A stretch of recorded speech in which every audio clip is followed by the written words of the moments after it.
Everyone in Yorkshire thought this old woman was completely mad. Until that terrible storm night arrived. What Margaret did that night shocked the entire town, and everyone finally understood who she really was. This story shows how misleading our prejudices can be, and how sometimes help comes from the most unexpected places, saving lives. If you're ready, listen to Margaret's incredible story. Margaret Thornfield, 72 years old, lived alone in the small Yorkshire town of Millbrook. Her old stone house's garden was, in the townspeople's eyes, a complete nightmare. Everywhere there were strange metal rods, peculiar instruments, and incomprehensible machines. "That woman is definitely mad," said Tom the butcher to his customers. "Last night she was wandering around her garden with a lantern again. God knows what she's doing out there." Sarah the postwoman agreed. "When I deliver her mail, I always hear strange sounds from the house, like she's listening to radio or something, but in languages I can't understand." Margaret's daily routine was always the same. She'd wake up early, check the instruments in her garden, spend afternoons on her house roof examining the sky. In the evenings, strange lights would seep from her house's basement. The town children were afraid of her. They called her Witch Margaret. Some would throw stones when passing her house.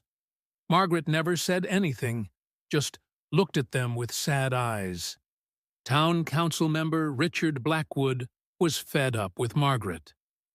"This woman is ruining our town's image," he'd say in meetings. "What will tourists think when they come and see that garden?" One day, Richard knocked on Margaret's door.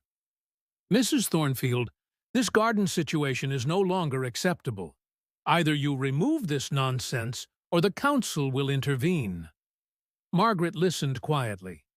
"Mr. Blackwood, please listen to me. These instruments—" "No listening!" Richard shouted. "Remove everything by next week." That evening, at the town pub, everyone was discussing this topic. "Finally, someone told that madwoman to stop," said James the farmer. "Wish it had been done years ago," added Mrs. Wilson, the teacher. "The children are scared of her." But old Dr. Harrison thought differently. "I've known Margaret for 20 years. She's a harmless woman. Maybe she's dealing with these hobbies because of loneliness." "Hobbies?" Richard laughed. "That garden looks like a junkyard." That night Margaret sat at home, looking at old photographs. Her days as a young woman studying meteorology at Cambridge University. The years working at the Met Office. The times when her weather predictions saved thousands of lives. "I wish they would understand," she murmured to herself. "I wish they would just listen once." She had moved to Yorkshire 30 years ago after retirement, but her passion for meteorology never ended. She had turned her home into a small weather station. Every day she collected weather data, analyzed it. Recent weeks' barometric pressure readings were worrying her. Wind patterns were different from normal. Temperature changes were at unexpected levels. "A big storm is coming," she noted in her diary. "A very big storm." The next day she went to the town hall. "Please listen to me," she told Secretary Jane. "A major storm is approaching. We must warn the town." Jane smiled politely. "Mrs. Thornfield, weather reports look normal. Nothing to worry about." "But my measurements—" "Thank you, but we trust the official meteorological service." On the night of October 15th, all of Margaret's instruments were alarming. Barometric pressure was dropping rapidly. Wind speed had exceeded 120 kilometers per hour. "It's happening tonight," she murmured, "and nobody's ready." At 10 p.m., Margaret left her house. She had a powerful flashlight and megaphone in her hands. She started knocking on every door in town. "Please listen to me," she shouted. "A big storm is coming. Go to the safest place in your homes." The first door she knocked was Tom the butcher's. "Margaret, what are you doing here at this hour?" "Tom, please listen to me. A terrible storm will hit in an hour. Go to the basement with your family." Tom looked puzzled. "What storm? There was nothing in the weather report." "According to my measurements, Margaret, Go home. Don't disturb people in the middle of the night." But Margaret didn't give up. The next house, then another. She knocked on every door. "Mad Margaret is at it again," Richard Blackwood told his wife. "Should I call the police?" "Let her go," said his wife. "Tomorrow she'll remove her equipment anyway." At 11:15 p.m., the sky suddenly darkened. Wind howling began. When the first lightning struck, the townspeople remembered Margaret's warnings. The storm came with unexpected violence. Roofs flew off. Trees fell. Electricity was cut. Millbrook Town faced the biggest storm in 50 years. When Tom's house roof flew off, his family had gone to the basement at the last minute. He had remembered Margaret's warning. As Richard Blackwood's house was flooded, he and his wife had gone upstairs. "Margaret was right," he murmured. But the biggest danger was at the elderly care home on the east side of town. 30 elderly people were caught in the middle of the storm. The building was old and fragile. Margaret, even in the middle of the storm, didn't stop, running from house to house. "We must go to the elderly home," she shouted. "The building might collapse." When Dr. Harrison saw Margaret, he was surprised. "Margaret, what are you doing outside in this weather?" "The elderly home is in danger. We must evacuate immediately." "How do you know?" "Wind direction and the building's position. I calculated it. It will collapse in 20 minutes. Dr. Harrison saw Margaret's seriousness. He immediately called the fire department, but the lines were down. He ran to the police station. "Sergeant Williams, we must evacuate the elderly home. In this weather? Impossible. Margaret Thornfield says the building will collapse." "That mad woman? Are we trusting her now?" But Margaret had already reached the elderly home. She knocked on the door. The nurse in charge opened it.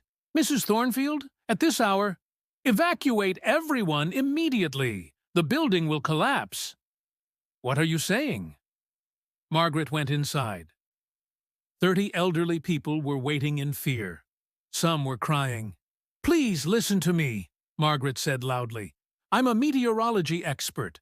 I calculated that this building will collapse. We must move to a safe place immediately."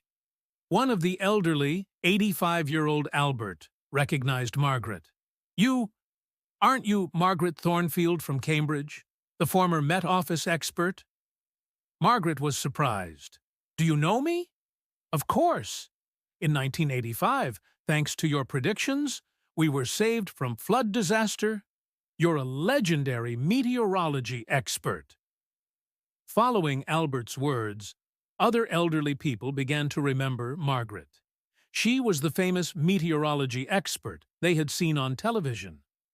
"But why didn't you tell anyone?" asked the nurse. "I tried to tell them," Margaret said sadly. "But nobody listened. They thought I was mad." At that moment, cracks began to appear on the building's walls. Margaret's calculations were correct. "We must get out immediately," Margaret shouted. The elderly home staff and Margaret safely evacuated 30 elderly people from the building. Exactly 5 minutes after the last person left, part of the building collapsed. Everyone was in shock. Without Margaret's warning, 30 people could have been trapped under the rubble. The townspeople slowly began to gather. The storm had calmed, but the damage was extensive, and everyone was talking about what Margaret had done that night. "That woman saved us all," said Tom, with shame. "We thought she was mad, but she's a real hero," added Richard Blackwood. The next morning, the entire town had gathered in front of Margaret's house. They had flowers and thank-you cards in their hands. Richard Blackwood stepped forward. "Mrs. Thornfield, we apologize to you. We misunderstood you. Those instruments, they really work." Margaret smiled. "It doesn't matter. What matters is that everyone is safe." "But why didn't you tell us the truth?" asked Mrs. Wilson, the teacher. "I tried to tell you," Margaret said, "but sometimes people only see what they want to see. I was an old, lonely woman. My words weren't valued. Dr. Harrison stepped forward. Margaret, I have a request on behalf of the town. Would you be our official weather consultant? We need your expertise. Margaret's eyes filled with tears. Of course. I'll do everything I can to protect this town.